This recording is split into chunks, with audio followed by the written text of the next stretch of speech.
E. It's one of math's most important fundamental constants.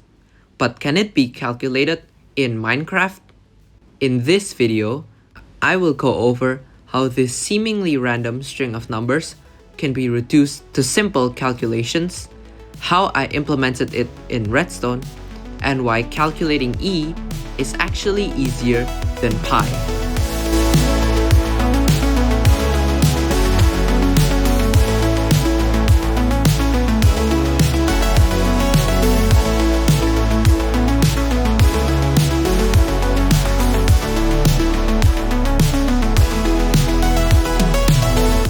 In the last video, I made this redstone machine that calculates the digits of pi, but I wasn't satisfied. I wanted to calculate another famous mathematical constant, Euler's number, or E. And to do that, I found an amazing method that secretly links back to this pi redstone machine. Just like pi, E is an irrational number, which means that its digits will go on infinitely and never repeat. However, this chaotic look is actually misleading because E can be defined with simple rules, such as this infinite series. But we can still make this easier to calculate for a computer. Let's expand this infinite series into 1 over 0 factorial, 1 over 1 factorial, 1 over 2 factorial, and so on.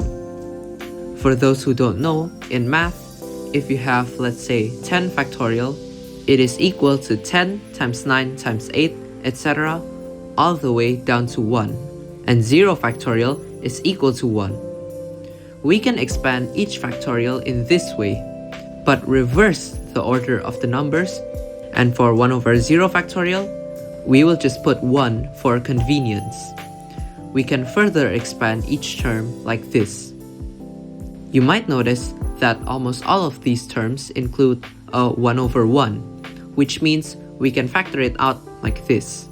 And once we do, most of the new terms include 1 over 2, so we can factor that out as well. And we can continue to factor out 1 over 3, 1 over 4, and so on. This works because of the properties of factorials, where 1 factorial and above all contain 1, 2 factorial and above all contain 2, etc. After doing all this, we eventually reduce this infinite sum into this form, called a mixed radix space. The mixed referring to all these different fractions. So, we've come from the seemingly chaotic and unpredictable digits of E to this surprisingly simple and orderly representation. Those who have seen my previous video on pi may already see the connection, but let's go over it in more detail. This was the basic formula used for pi, and there are some immediately obvious similarities that you can see.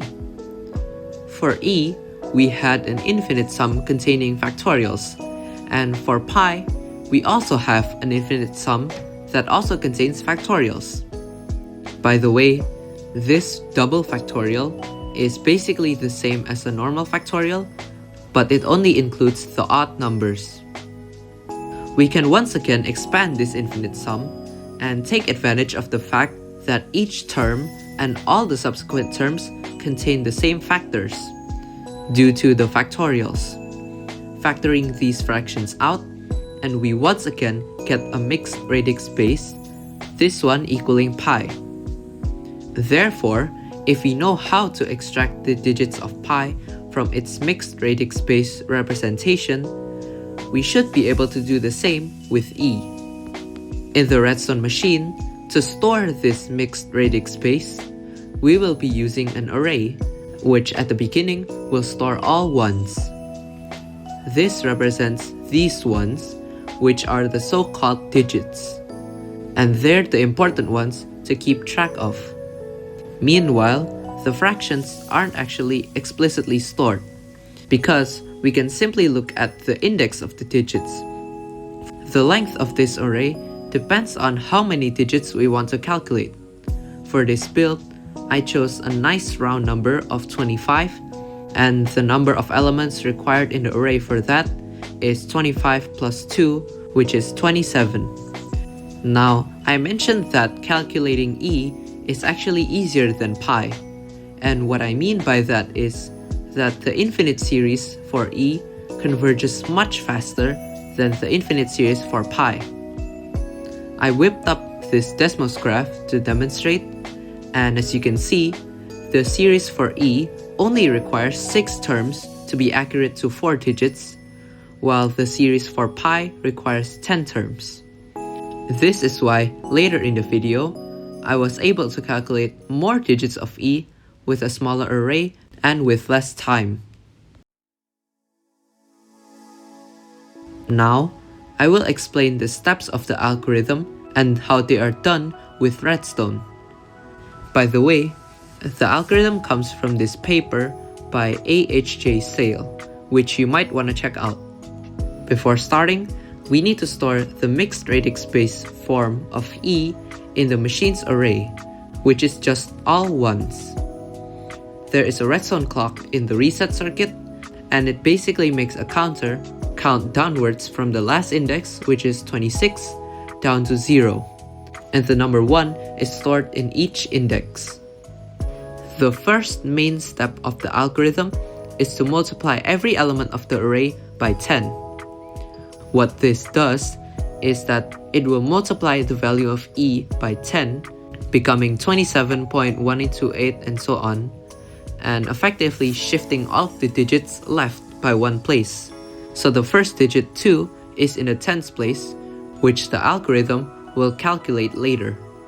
In Redstone, this is done by a redstone clock which once again loops through the entire array, and each element goes into a multiplier, then saved back in the array.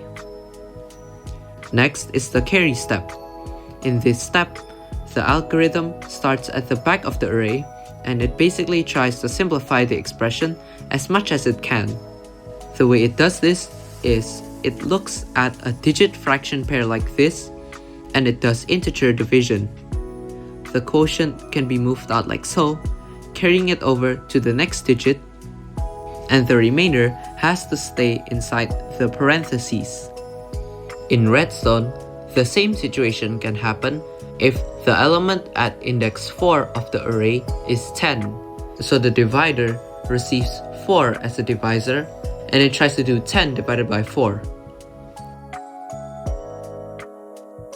Letting the division process run, we can see that the output is remainder equals 2, which is sent back into the array, and the quotient is equal to 2, and it is stored and fed into an adder to add it with the next number. This step is also controlled by a redstone clock. Once those 2 steps are done, we end up with the first element of the array being 27, and the first digit of E, which is 2, is in the tens place. To extract it, we can reuse the divider, this time with a divisor of 10. So the quotient will be the tens place of the original number. And the remainder can be stored back in the array, and the quotient is sent to the display, giving us our first digit. The multiplication by 10 step and the carry step are then repeated over and over again until all 25 digits have been calculated. Before starting this project, since I already had the Pi Redstone machine to work off of, I only needed to make a few simple modifications, such as changing the memory module to only have 27 elements, changing the reset circuit to initialize the array with all ones instead of twos, and changing how the divisor in the integer division is determined, changing it from 2 times the index plus 1 to simply just the index.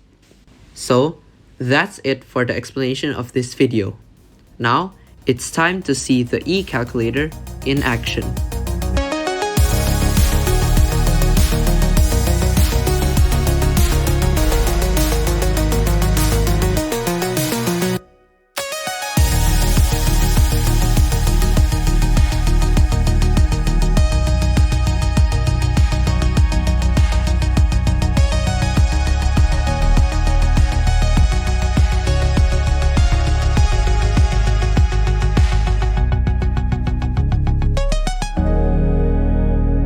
To be honest, this wasn't the most difficult project ever, and it took less than 2 hours to get it done.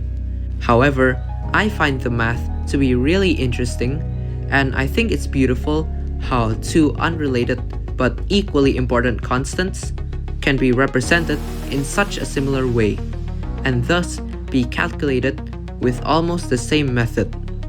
Anyways, before I end the video, I want to give credit to Matt Badwings for his Logical Redstone Reloaded course, to AHJ Sale for the paper on the algorithm for E, to Stanley Rabinowitz and Sandwagon who helped me discover this kind of algorithm, and of course, thanks to all of you for watching.